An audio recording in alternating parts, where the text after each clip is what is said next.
ringgit purwa ing dalu punika anggelar lampahan Pandawa kumpul. Bismillahirrahmanirrahim. La haula wala quwwata illa billahil azim.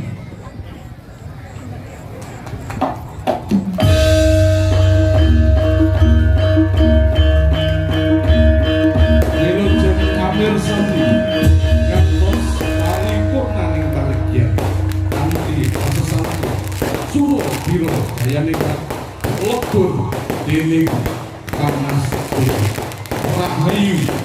Rahayu ingkang samya pinangga saking kawula kawula sapi bopilih wonten ingkang pun nyuwun atur kawula agung pangapunten monggo wonten kapitaning alhamdulillah alhamdulillahirabbil alamin wilujeng amirsani ngantos parapurnaning bagian ing dalu menika.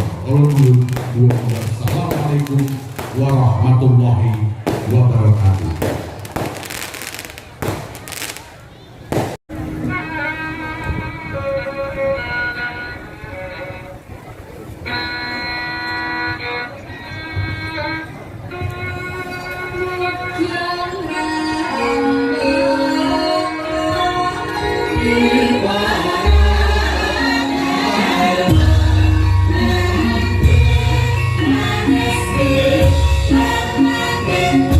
Good.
Kang Puspita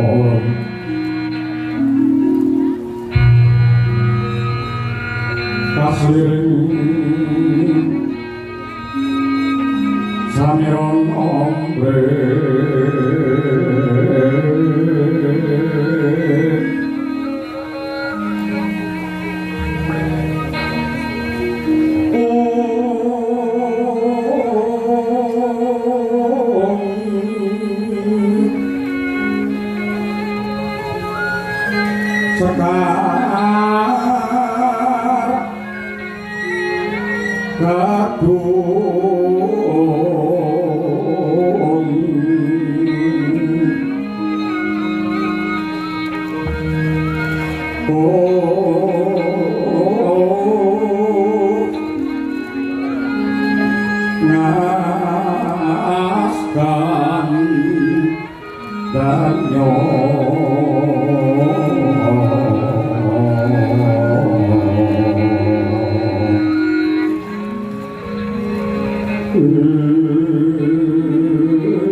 dados panyawang kula menika Gusti kula Harya Seta putra sinuwun Prabu Matswapati ingkang rawuh wonten ing dusun kula Pajagalan mriki. Nuwun sewu Gusti, sarawuh paduka kula pun walakas ngaturaken sembah pangabekti marang tuan tuwa kunjuk Gusti Seta. Yo jagat yo dewa yo Bathara, Pijaka walakas banget panarimaku. Ora liwat pangestu kumara dadi tanpa mono Pijaka walakas. Kawula inggih kula tampi tangan kula kalih mugi amingguhi dumateng kasantosan, santosaning lair lan ugi santosaning batin. Harya Seta tansah memuji marang ngarsaning Hyang Agung, nyuwun marang sih nugrahaning Bathara. Muga-muga Pijaka walakas nadyan wis mlalu ing yuswa tansah ginanjar seger warasan adoh saka suker sakit. Matur nuwun mugi-mugi pangestu paduka Raden Seta saged anumusi. Leres ingkang dados dawuh paduka Raden, menggaing jagal walakas gesang wonten ing Arcapada menika ingkang baku boten bab sugih miskining bondo donya, cendhek dhuwuring derajat pangkat, nanging menggaing kula ingkang nami tentrem, ingkang nami sugih menika menawi tansah pinaringan sarira yang tansah seger kewarasan tebih saking suker sakit menika kanikmatan wonten ing donya ingkang tanpa wonten timbangipun. Saniki monggo kula aturi menggalih menapa to pedahipun kasiluman derajat pangkat sing dhuwur bondo donya salah amba sing jembar. Ning menawi badanipun tansah katimbrung ing lara, badanipun tansah dipun kroyok kaliyan penyakit, banjur besok kapan tiyang kala wau ngrasaken kanikmatan utawi kamulyan. Dados ukurane jagal walakas urip teng donya niku lamun to awake tentrem niku paribasan pun munggah swarga tundha sanga. Mono yo Pijaka. Nggih yen 70 kados mekaten. Lah malah menika nuwun sewu dados kedawa-dawa atur kula.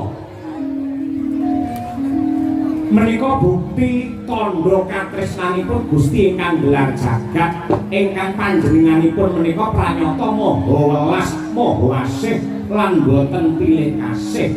Tegesipun mahambet adil, kabeh ditresnani, wiwit saka sing sugih, sing miskin, sing pangkat, sing mlarat, kabeh antuk katresnani Gusti. Waton tiyangipun kala wau pinter anggenipun nyukuri kanikmatane Pangeran.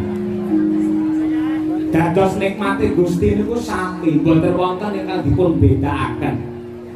Saniki kanikmatane wong urip niku pamane ukurane wong mangan. Nuwun makapunten. Panganan teng mriki menika ingkang paling enak niku sate kambing utawi gulai.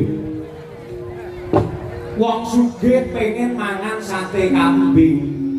Janjane yang duwe dhuwit, duwike ya murah, ning rawane tuku sebab apa? Duwe penyakit darah tinggi. Nadyan tok bandane pirang-pirang, nyatane ora bisa nikmati wujudipun panganan ingkang eco. Sami kalian wong miskin, kanjat, kangran, kangmin, yunah, yujah, yuyem nika. Nadyan tok pengen mangan sate kambing, janjane ora duwe penyakit apa-apa, ning rawane tuku sebab lho, wong kene do ngaku dhewe.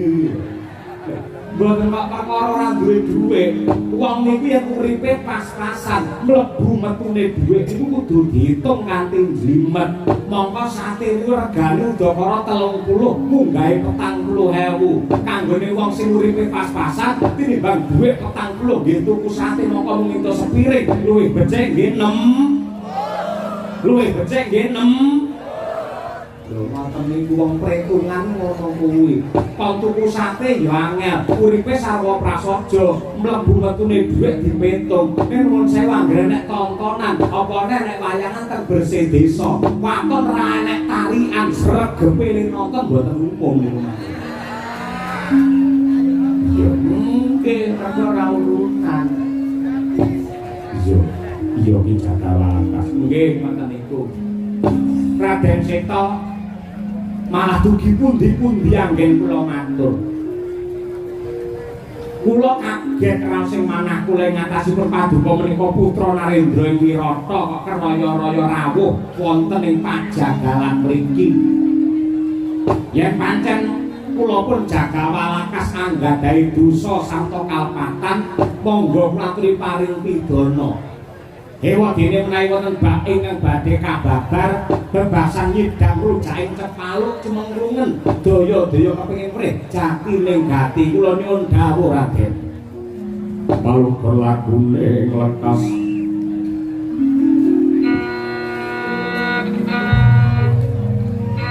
Kusito Inuting itu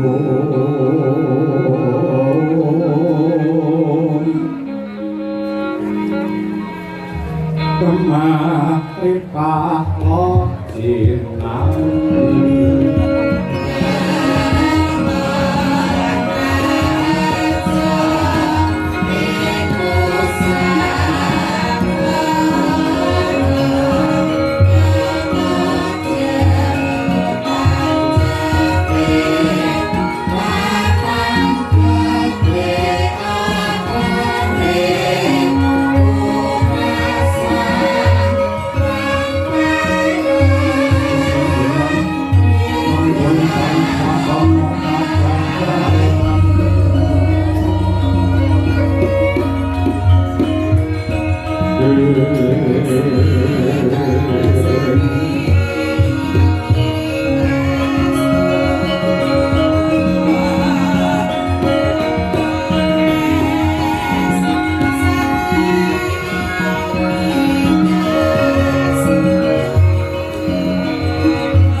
Aku percaya ya mergo saka pintere Ki Jagawalakas anggene nata parang para kawula satemah anane mung ayem tentrem jenjem permanen. Matur nuwun Raden. Angka loro. Pripalungguhan iki negara Wirata nembe ketaman gunjang kancing. Liripun Paman Patih Kincaka lan Paman Patih Rupa Kinca mutah utawa nyuwun lawan Rama Dewaji Rama Prabu Matsapati supaya dianakake tontonan ingkang langka adu jago ning sing didudu jago bombongan kepara malah jago bombongan sing tegese dudu ayam lumpat nanging adu jago menungso. Ewadini Paman Kincaka lan Rupa Kinca wis nyawisake senopatine ya sing jenenge Paman Raja Mala kinarya jago saka kepatihan Kincapura. Ewadini kasepuhan kraton Wirata durung milih saka amilah kira-kira sapa ingkang trep minangka dadi jago nandingi kridane Paman Raja Mala. Lah manut abdine juru sapon pasar gedhe negara Wirata ya wisi Dwija Kampa Ki Jagawalakas kagungan putra ingkang Surasekti Mandraguna Santosa Dada Daune ingkang arane ya kuwi Jaka Bilawa utawa Jaga Bilawa. Bener nggih leres menika anak kula angkat pun Jaga Bilawa. Nah ndak kira yen saka petungku ya mung si Jaga Bilawa sing trep sing bobote timbang nandingi kridane Paman Raja Mala. Upamane anakmu tak jaluk ndak tunduk mongko dadi jago kraton kira-kira nduk lilani apa ora. Aduh nuwun sewu Gusti Raden Seta, kula menika namung kawula alit dosa menapa ing badhe kula sandhang menawi ngantos kula badal dawuh ing nuwun sewu. Pancen anak kula pun Jagal Bilawa niku larene ageng inggil. Ning mboten nate peperangan, mboten nate bandha yuda. Rinten dalu namung mbelei sapi kalian kebo ngeleti daging niku mawon kula mboten nate ngerti lare niku peperangan. Lah mangke menawi dipundhu kalian Raden Raja Mala menapa mboten badhe mirang-mirangaken kraton Wirata. Aku wis bisa njajaki lan aku wis bisa percaya kawan aku urip tandha Dwija Kampa lamun anakku kuwi duwe kaprawiran watone nduk nilani mengko aku sing bakal budidaya supaya putramu Jagal Bilawa duwe kasantosan. Menawi ngaten nggih monggo kemawon kula namung badhe nderek kula namung badhe tumuri. Lah banjur ripalungguhan iki bocah ana ngendi?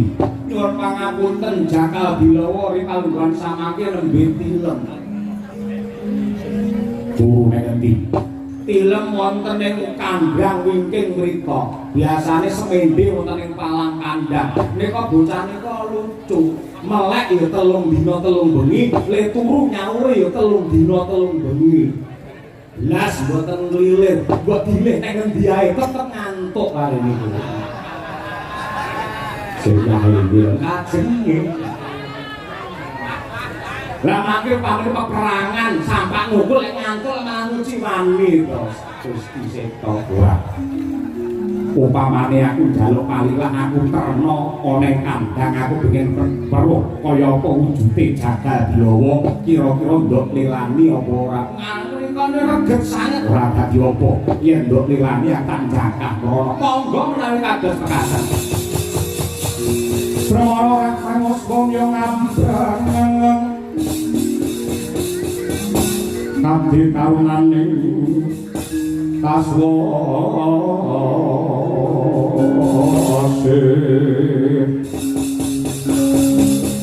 nang marga memalakum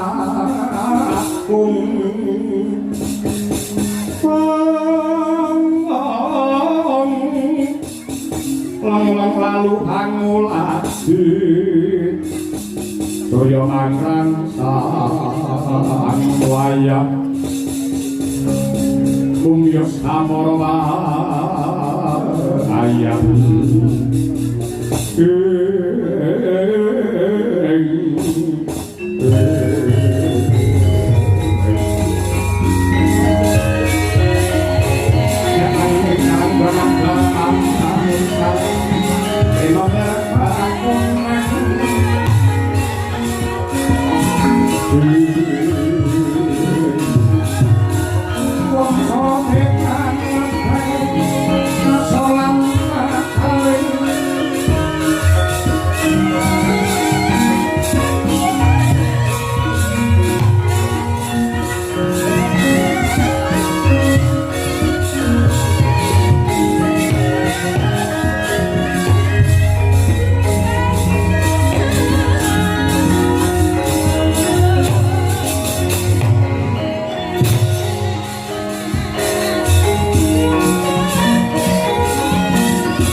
griya mangu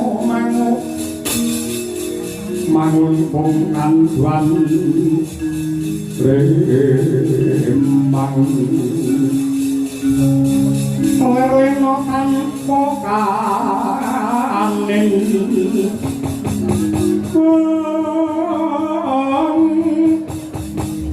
yen tantulusa mengkusang yaku tomo mangkono Sri Narendra Muda nyolon anggrek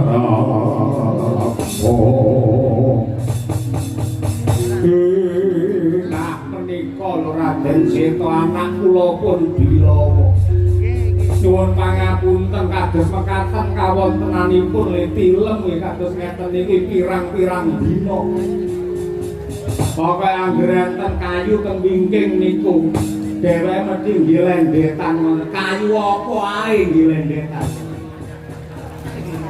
jagat ibu katon jagat mangestu para anggih pripun kula malah pekewet mboten sekeca jenengan anak ratu malah turun kandang kok kletonge pirang-pirang ora dadi apa banjur carane buka anakmu iki piye kula mboten duwe cara wong niki anggere kula gugah malah mboten obah babar pisan kula judeg anggere lare niki pun tilem nggih diteni sak tangine monggo niki lek kadung turu kon tangi niku angel beda karo bapake ambak kula niki wis tuwek nek kon tangine gampang tur cepet kula niki kowe iki cana malah ra iso tangi mare gede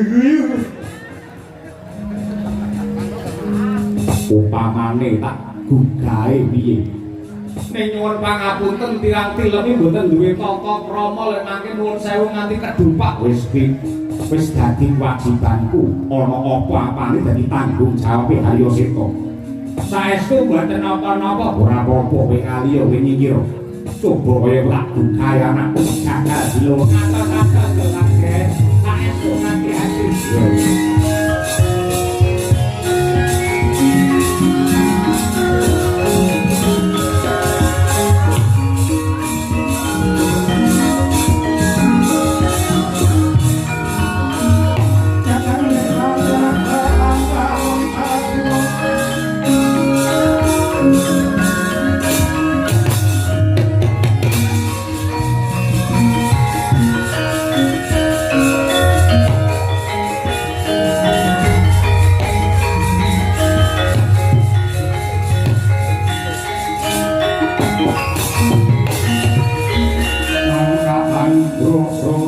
sumbar kendo kata bumi kunjing kumalut dukun korka atau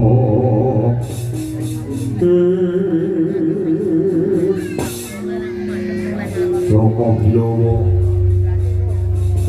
Cakal Bilowo para kaki kowe tangiyo sing teka ana kene iki putra Narendra aku Arya Seta ana bab wigati sing bakal tak kandhakake marang kowe kula petani Joko Bilowo tangiyo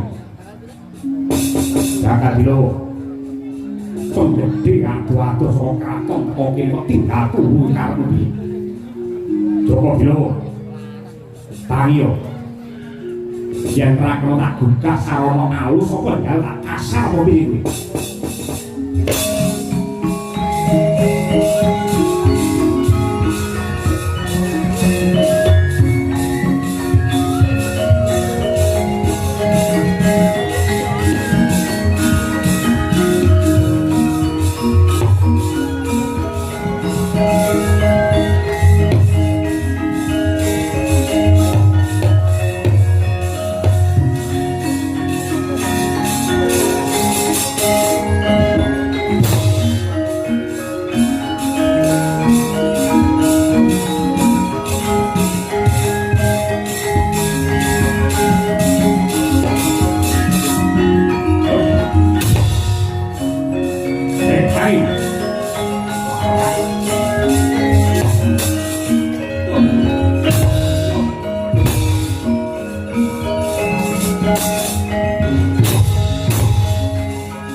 Seto kula sampun matur ing ngajeng bilih lari menika angel gugah-gugahanipun kula bingung kula nyuwun pangaksami Raden Seto ora dadi apa ya kanthi cara iki aku bisa nodi bisa dadar sepira kaprawirane Joko Bilung bocah iki atos balunge ulet kulite Sekti Mandra Guna rosane kliwat lukur sami kalian nom-noman kula riyen.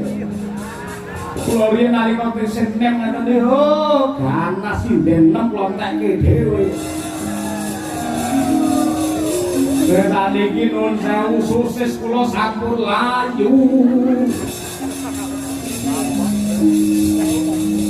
Hancur carane iki kepiye? Jane kula gadah cara ning menawi bab wigati mawon kula tindakaken kaliyan gugah dumateng Bilawa. Carane piye? Lare menika menawi dipun budhut ulu puhunipun menika mesti jengkirat. Ulu puhun ki apa? Lha paduka wong kraton ulu puhun nek ora prisa niku pripun? Lha kok kaya kurang ngerti. Ulu puhun niku ulu ingkang mapan wonten ing jempol sikil niku jenenge ulu puhun ngoten. Dadi ulu sak rambune awak niku enten jenenge dhewe-dhewe. Ning dhuwur mripat niki jenenge alis, ning dhuwur sirah jenenge rambut. Teng isor irung niki jenenge bringos, isor janggut niku jenenge jinggot, yen dodol niku jenenge simbar. Lan liya-liyane. Mandak dugi ngisor nggih jempol sikil ulu puhun. Yen ngono bakal tak jujur ulu puhune ning jenengan kedua ati kegawas padha. Wong yen tangine kaget ngoten niku sok-sok kaya wong setan. Aku ora peduli. Kowe nyingkir bubute ulu puhune sing Bilawa.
Ya. Lek nomripatmu jenenge goblokmu. Kowe kudu ngerti karo Subasita aku anak ratu ora peduli. Yen anak ratu kudu ngumpul sing apik ning gone aku koyo ngono. Ora idep.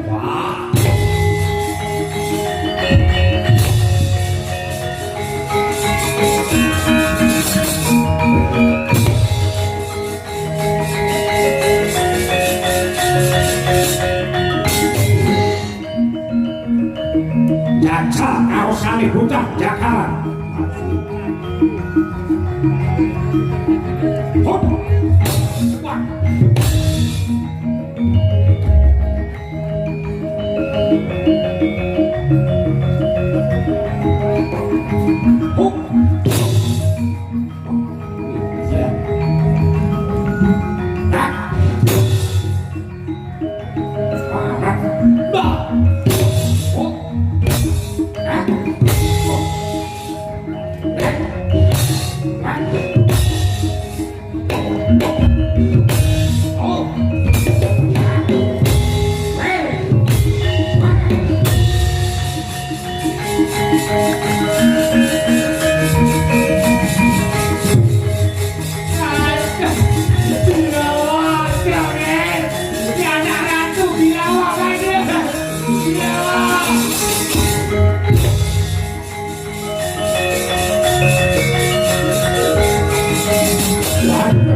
Aku ora jarak, aku ora sengaja ngantem karo kowe. Kowe sing ukir jiwa ragaku sing glentah karo bilawa aku njaluk ngapura. Aku percaya kowe duwe kaprawiran, kowe duwe kasanto samadyan kowe sepuh. Kula kan mangkono kowe tani obat. Bapak kowe tani obat. Bapak Walakas kowe tangi aja mati. Wah, sinden udo kae sapa? Endi? Tuhan eklek Tuhan. Sing banget iki kowe kuwi. Kowe ora nyawang karo kahanan mong tuane dhewe jota sak kayane. Aku njaluk ngapura ora sengaja. Sengaja karo ora iki rasane padha goblok. Iki ora rampungane Seto. Rampungi piye penggede anak ratu. Yen pancen pedheti yen pancen tercatat anak ratu kudune kena dicontoh kena dimatulanten. Mau-maune jagalan kene tentrem ora ono pito bareng ketekan sing jenenge Arya Seta malah geger gender kaya ngene. Ora sian kaya tak percaya sirahe lambemu aja muni sing ora-ora. Kae tujuane apik sediane iki becik. Rene iki janjanmu nggadah kekuatanmu mengko bakal dadi jago. Muni sing ora-ora wae kudu lalah. Wong kau ya kowe kuwi. Wani ya wani, kendel ya kendel, ngambil peto, ngambil aturan kok. Ora kaya ngono kuwi, kowe wani ya kena, kowe ngajar ya kena, ning sing pirang sing isin bapakmu ngerti ora?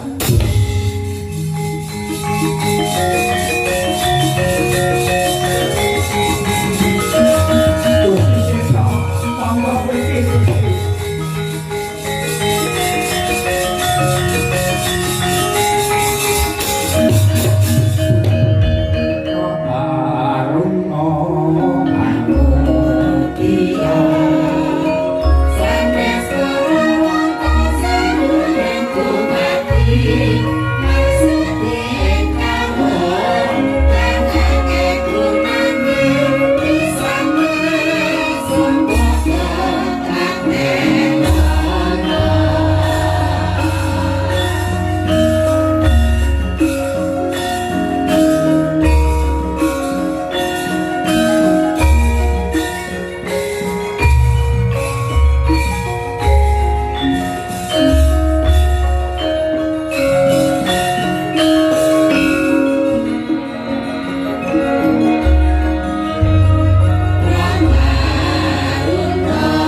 Raden Sita kula ngagungi samudra pangaksami karo anak kula pun Bilawa ingkang ninggal tata krami sumantaka dhumateng jengandika Raden Sita Kiwalakas ora dadi apa yektine malah marem lan lega rasane ngatiku kok ngaten mergo ibarate gunung aku wis lakon nggahi ibarate segara jero aku wis lakon jajaki sepira to kaprawirane anakmu si Jaka Bilawa nyata Surasekti Mandala guna tangane abote liwat ukur le peperangan nadyan wong bisa ning iso ngrampungi perkara nganti aku tiba kalenggak anakku ampuh tenan nggih kaya nem-neman kula riyen nggih ngeten niki kula riyen monggo niki kalih kula mriki melek kamera Bilawa saya nak lagi kon Raden Sita yektine aku bakal nyambung gawe wong tuamu ya kuwi iki Jagawalakas adoh saka kraton Wirata aku teko kene mung bakal njaluk tulung kelawan jeneng sira kowe bakal tak dadekake jago kraton upama kowe tak du perang wani apa ora Bilawa wani wae pira kancam tak ajari kabeh lho kowe iki dudu musuhku ning dadi jagoku jago kraton Wirata bakal pertandingan lawan Senopati kepatihan ya kuwi sing jenenge Raja Mala wani manut gawe bapakku kanggo srana tata tentrem lan praharjane negara Wirata saka handhek Culika kula kang mangkono yen aku pancen dipercaya aku sagu sak bisa-bisane aku nyagumi lan budidaya nganti sak kukuting uripku jiwa ragaku tak udhokake kanggo kamulyane wong Wirata tek kaya ngono ucapku le apik mergo sumpahe Jaka Bilawa sing jenenge kawula ki aja pisan-pisan ngarep-arep negara wis ngene apa karo aku ning kosok baline aku wis nate labuh apa karo negaraku tembungmu apik banget Bilawa sing ngajari kula niku sing ngajari sing mulai kula ustate kula lari ngeten iki syukur bejo kemayangan kowe iki Walakas duwe putra sing becik lahir batin kaya mangkono ayo tak kanthi budal ning alun-alun Wirata Bilawa apa aku njaluk paliwah aku njaluk pangestu budal dina iki ya duga-duga digawa ati-ati aja nganti keri sing percaya wae sing bener bakal jejer sing luput bakal mawut sapa mbibite oleh kono wahdune bakal sirna ya rujak sentul siji ngalor siji ngidul sego kupat sego liwat ora liwat andung slamet ya tuku dawet sak cendole katoke ngabrek ketok kon ndalan jadi putra tadi sentara putra angger ngono wae putra bali ngantuk ta wis seneng ora njaluk pamit ya sing ati-ati mangsa borong Raden Desa anggenipun Purbawati tolak kejagalan Bilawa menika njaluk pamit iki ndherekaken desa pamawon utung terus sing karasane sotir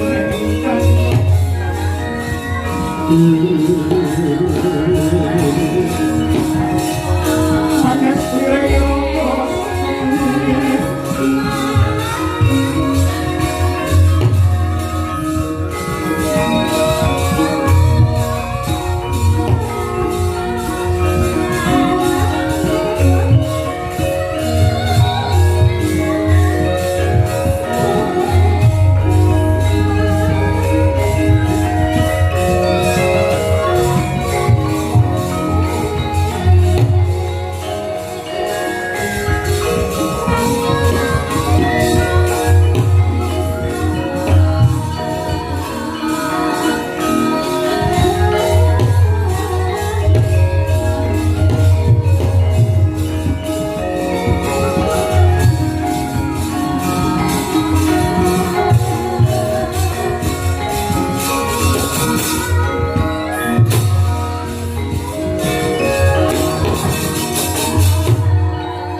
Nuwun sewu Gus Ndara Prihat Mala.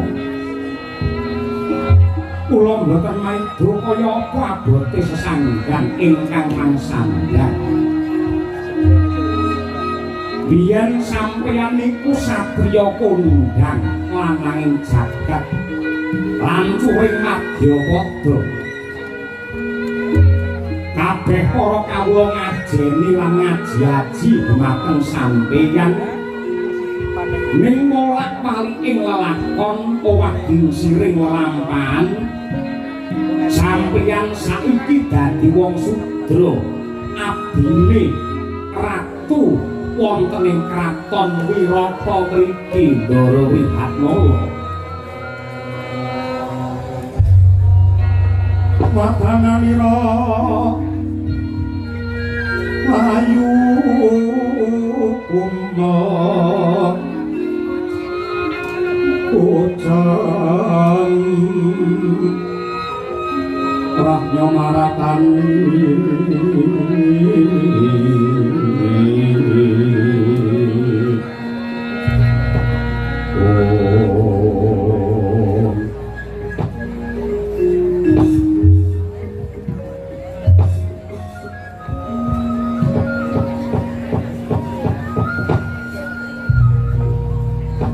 Kyai Semar bener kang dadi dawuhmu.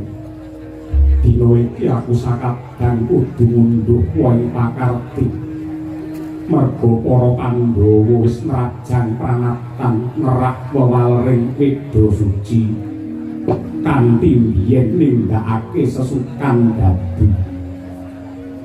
Cetha lamun para Pandhawa iki dadi punjering kanistan lan sumbering keluputan sapemah ripalungguhan iki aku sakadang nyangga dosa ingkang tumpuk matumpa-tumpa kadang. Nuwun sewu ngeten nggih nyuwun pangapunten. Manungsa niku waton uripe isih dikancani karo nepsu. Manungsa niku waton uripe isih dikancani karo nepsu mboten ketang sak menir mesti kadunungan dosa lan keluputan. Sasamunipun mekaten menungsa yen pengin apik kudu gelem mawas diri, kudu gelem dandani pakarti, banjur mertobat kanthi tumemen wonten ngarsanipun Gusti ingkang Maha Tresna. Lakon sing wis kelakon dadi kaca pengilon dene ingkang badhe teka ayo sing luwih waspada. Panandang sing mangsandang niki mboten badhe wonten gunanipun yen mangpenggalih kanthi rasa sedih. Nanging sampeyan kudu gumregah lan jumangkah supaya gesang sampeyan niku wonten wirata, wonten guna lan pedahi. Nanging Wihatmala iki mung dadi abdine Putri Wirata Dewi Utari. Ingkang gaweanku mung beksa karo ura-ura. Banjur apa sing kudu tak tindakake supaya uripku tumandha Kyai? Nuwun sewu.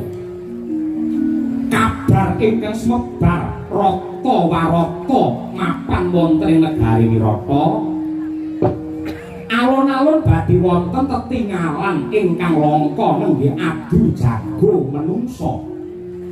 Dene ingkang badhe dipundu nenggih jago saking kraton Wirata nenggih ingkang Raka pun Jaka Bilawa tetandhingan kaliyan jago saking kepatihan Kencapura nenggih Senapati Raja Mala. Mongko kula sampun saged maca. Kula sampun saged maca bilih adu jago menika yektosipun sanggit rungsit reka daya sandi upaya ingkang dipuntindakaken dening Patih Kencaka anggenipun badhe ngrubuhaken kraton Wirata. Sampeyan urip niku wonten Wirata, mangan ngombe asile wong Wirata. Yen negaramu arep rubuh sampeyan kok mung mangku tangan kira-kira bener apa kleru? Latmara sang Arjuna yasmunira kama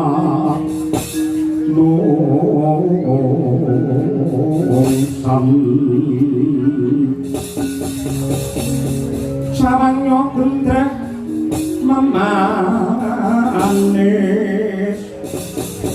wong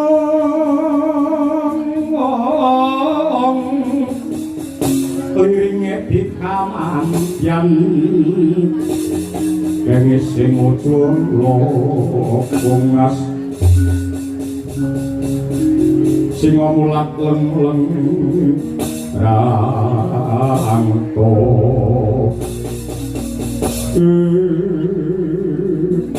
jagat dewa patoyo jagat mangis kupo sabar pisan aku randuga mono lamun para lakon ingkang kaya mangkono kakang.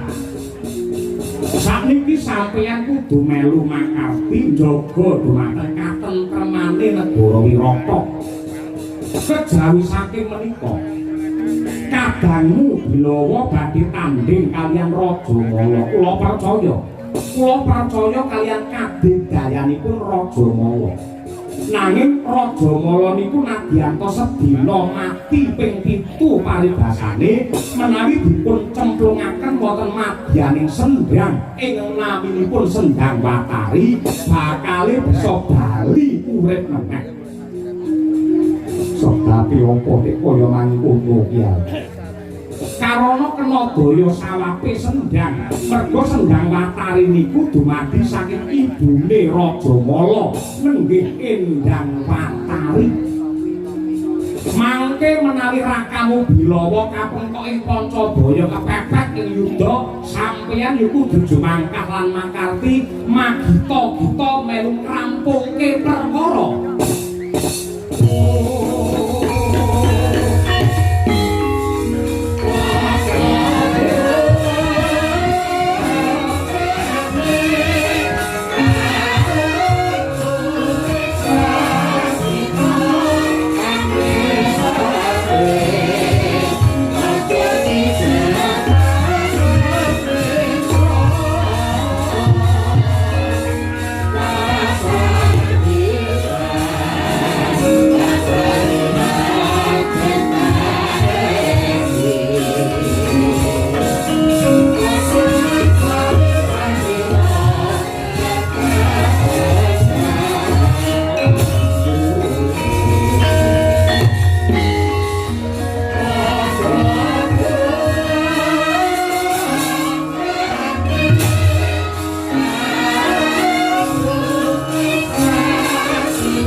dasar kakak warnanipun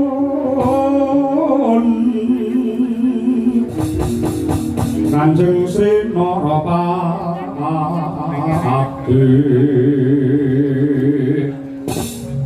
Raja kang abaratu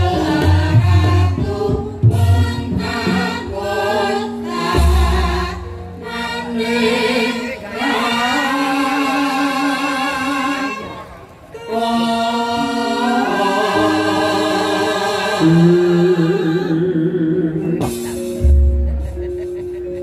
Arya Seta Kuringgi Paman Incaka sembah kula ngatur ya ndak ombo kepiye kabul kausanane aku wis matur ana ngarsane Koko Prabu Wirata Prabu Matsapati lan panjenengane wis paring paliwah anggonku dina iki nganakake adu jago menungso ning alun-alun Wirata dasare jagoku pamanmu si Raja Mala isya gling diri sawi gling gati endi jago saka kraton Wirata suwun pangapunten ingkang mapan wonten wingking kula menika jago kula saking kraton Wirata wah gagah gedhe dhuwur bocah endi iki sapa menika lari saking pajagalan iki ngendi rumpit ngaler terus iya jenenge Joko Bilowo timbang bobote karo Raja Mala iki Kyai Raja Mala iki calon mungsuhmu waten gawuh nadyan to awake atos kulite ulet yen disawang kumenclang judukane ning niku wong desa sing duwe pengalaman apa-apa aja gampang nyepelake musuh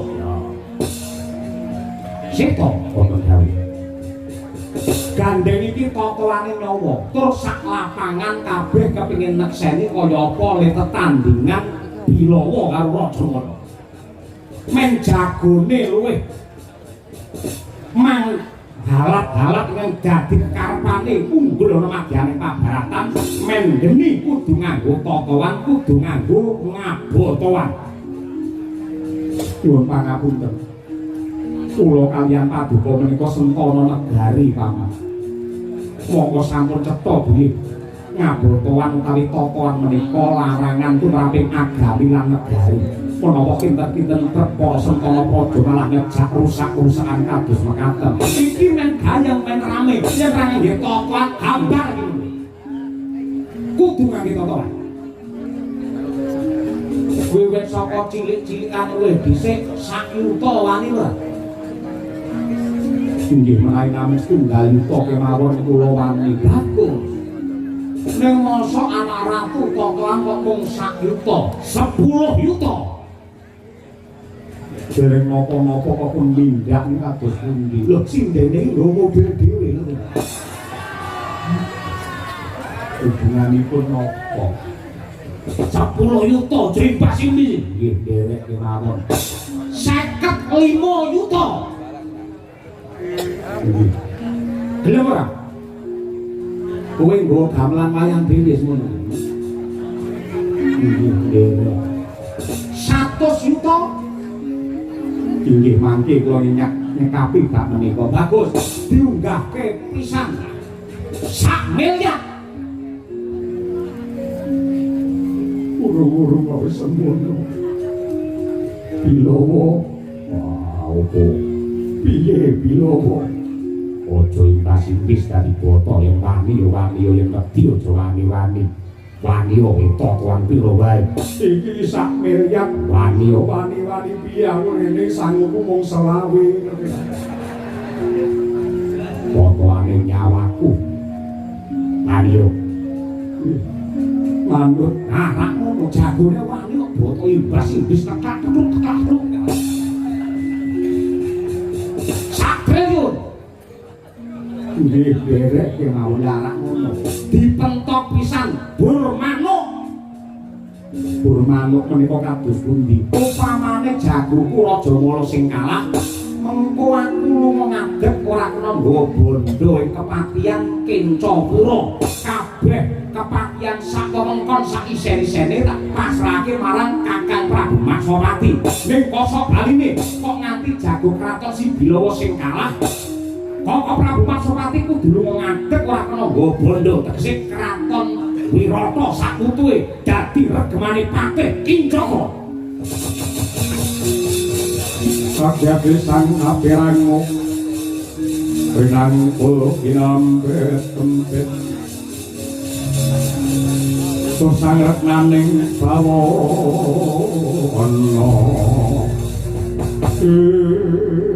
Aduh paman samangke kula sampun saged anggagaken jebul wonten bab ingkang sinambi tumrap Ageng Jago menika jengandika tegel tega mentala kaliyan Rama Dewaji. Ora sing bakure palungguhan iki wis ana golonging petung, ana gabungatuke rembug.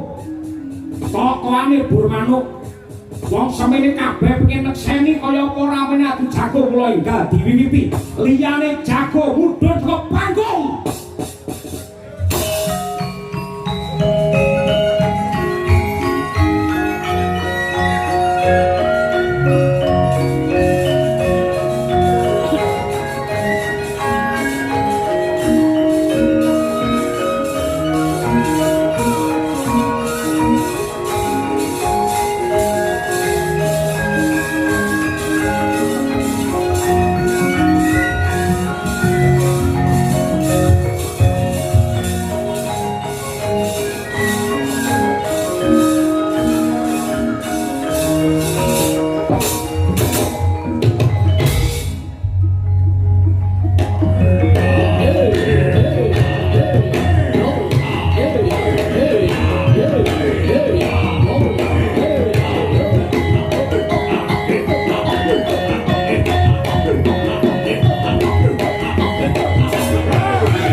Sangkep kaprabon pang tangap Bromakota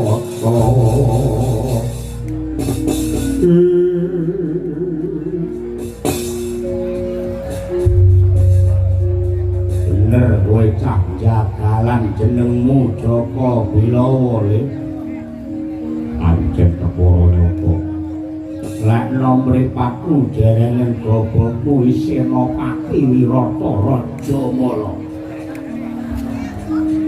Kowe tak kandhani. Kowe wong desa kuwi yen tanding karo aku ibarate kaya sulung mlebu geni. Kowe tanding karo aku tanpa beda kaya sulung mlebu geni. Untuk marani suntuk tanpa ana dayane apa-apa. Yen kowe wani perang tenan tak ibaratake kaya wedhus pucul ngadepi singa barong. Timun mungsuh duren. Timune kowe durene aku, timun cebloan duren rasigar merapat durone biatang. Kowe tanding karo aku tak ibaratake tomat mungsuh duren. Tomate kowe durene aku. Aja kok keceblokan kesinggol wae mecotok nyawamu. Yan Sumbar wae gak kalah bisa ngalahke Raja Mala padha karo iso graji angin. Iso ngalahke Bilawa padha karo iso ngalahke Malaikat Jibril. Sumbar ya Sumbar aja nyandak malaikat nak prindine kita. Kowe iki mung wong desa gaweanmu mbeleh sapi karo kebo. Yen kepepet golek kowe ayo gelem. Kowe manuta ngalah karo aku. Yen kowe engko ngalah kowe pengen duwe kelungguhan apa pangkat apa turuti. Ora ikan karo jabatan ora mendem karo kelungguhan. Tak wenehi duwe pirang miliar ngaranono.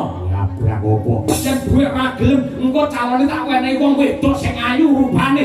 Wah aku tuh wedokan lho apa? Iki piye iki? Ditawani wong wedok sing ayu tek ora gelem. Tek gedomen karo wong Purwosari. Wong kene anggarane wong anyaran digrudu. Lah karo wong wedok tek ora tertarik belajar bisa. Rasa kakek berpanah mani maju beawan mundur. Sugih kendel bondowani. Lekan golek momongan, bupuluk golek pasangan pangi tata ngajau. Dibeng deng.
Nyatane ora nganti sak banyon wis nglipat tanpa daya gawe isih disorak wong pirang-pirang. Ora patut babar pisan, ora pantes dadi jago kraton Wirata. Sing ora ngerti aturan ki wong Wirata. Kok ngono? Apa kowe ora kelingan? Aku budal saka pejagalan nganti tekan kene. Ngalor ngidul becak salaman, becak foto, ora dingoni.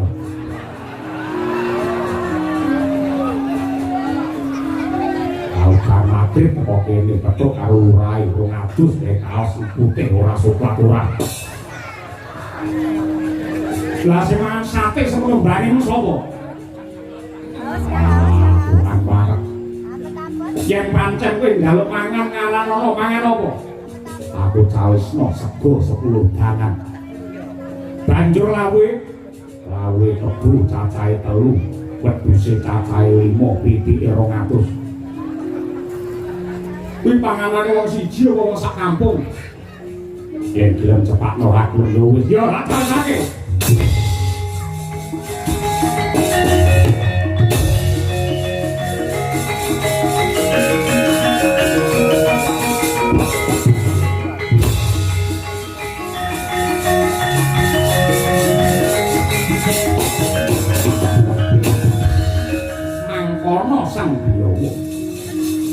suwane telung dina anggene turu. Parandene wungu saking Nendra tumuju marang Wirata, wetenge kothong gulune garing. Ugi ana wujude dedharan ingkang jumbuh kaliyan pamintanira Dwaka Sang Bilawa. Entek gusis tanpa sisa. Mangkara saya mencara kang dadi cahyane. Mangkah madyaning pabaratan candrane kaya banteng setan.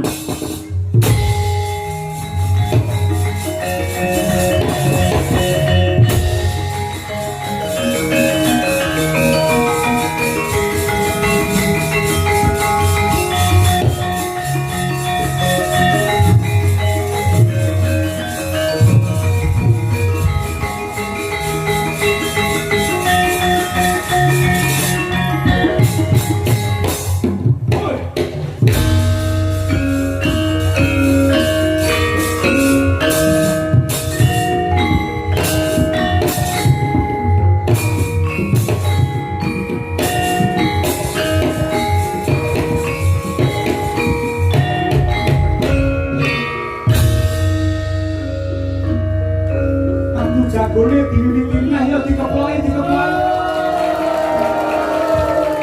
Kabeh sing nonton salah pangan keplok kabeh yo.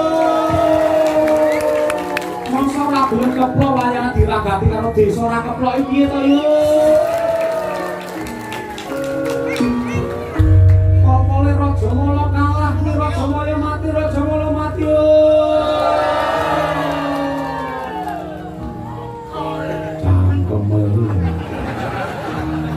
Lok apa lok ngedonke wong.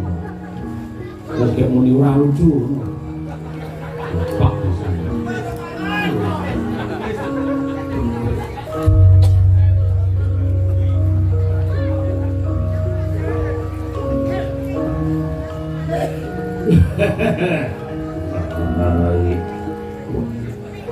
Gablak kok kowe. Lang nyawamu. Aduh.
Ususon Jagal Bilawa Al-Fatihah.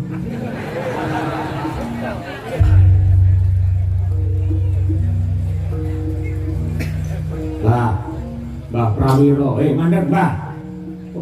Raden Patih Dicaka nimbali kula. Nggih. Sampeyan dukun kula. Sampeyan wong pinter sing wis tak blonjo kangge duit pirang-pirang. Yen nganti jago kula Raja Mala kalah sampeyan sing kula tugel gulune. Berhasil njenengan. Jeneng kula niku akeh. Enten sing nyeluk kula Mbah Prawira, enten sing nyeluk kula Ira Pengil, enten ugi sing nyeluk kula Malik, enten ugi sing nyeluk kula menika Simbah Cekok Taruna. Cekok Taruna niku napa? Cekok Taruna, cekok niku jamu, taruna niku nom. Dadi ambak tuwek ngeten iki jamu kula sinden nom-nom niku. Ngene iki. Wah, toto Bapak bisa. Sampeyan tak jagakne tenan. Mukti apa mati, rekoso apa mulya, gumantung sampeyan. Beres. Yen kalih Mbah Prawira niku tenang mawon. Aja kok mung perkara wong adu jago. Nuwun sewu wong ngedekne omah. Wong mantu nyingkirke udan niku sambate kalian kula. Napa meleh wong nyalonke lurah angger sambat kalih kula mesti akeh radadine. Radadi. Kula nyuwun jago sampeyan Raja Mala nika le perang sing temenanan. Mergo yen perang tenanan aja kuwatir iso nyenengne piyai kene kabeh taun ngarep bakal diundang mriki meleh. Lek ora lali lho. Nggih. Tur niki dinten untungipun saking kepatihan Kencapura. Kok saged untung? Nggih, mergo dina niki milih kula. Dina karo pasaran. Menawi kula jumlah niku jumlahipun wonten 6. 6 niku mapan wonten kemenangan ndika. Kok saged ngitung 6 lho. 1 menang, 2 kalah, 3 menang, 4 kalah, 5 menang, 6 menang. Menang. Jago sampeyan Raja Mala aja nganti madhep ngetan. Setani Mergo padha karo nantang karo srengenge. Srengenge niku metune saka jagat wetan. Sampeyan barang dadi botoh nuwun sewu le pipis le toyan aja nganti madhep ngetan padha karo nguyuhi srengenge. Nggih, kula wau ngertos sampeyan le pipis kok madhep ngetan. Ambak madhep ngetan kula ungkek ngalor niku wae. Andani yo nanti ra nyangon.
Brodol ususe sak lengen gedene 18 depa dawane.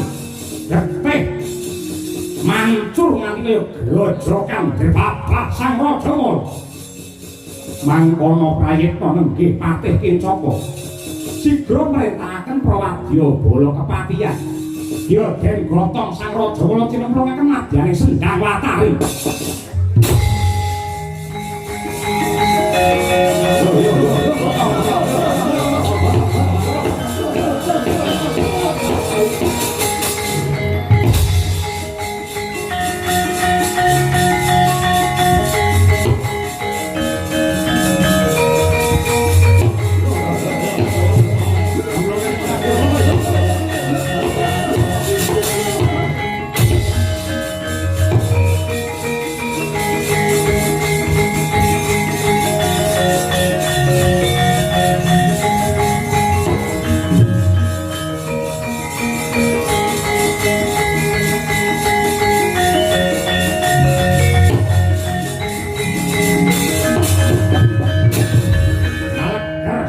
Gawe giris mangkono elok ing kahanan daya kekuatane Sendang Watari. Karana iku Sendang ingkang dumadi saking ibune Sang Raja Mala mula duwe daya kekuatan linangkung. Malah dadi srana Sang Raja Mala ingkang sampun pejah dadi Waluya Jati, Jati Temah Mulya.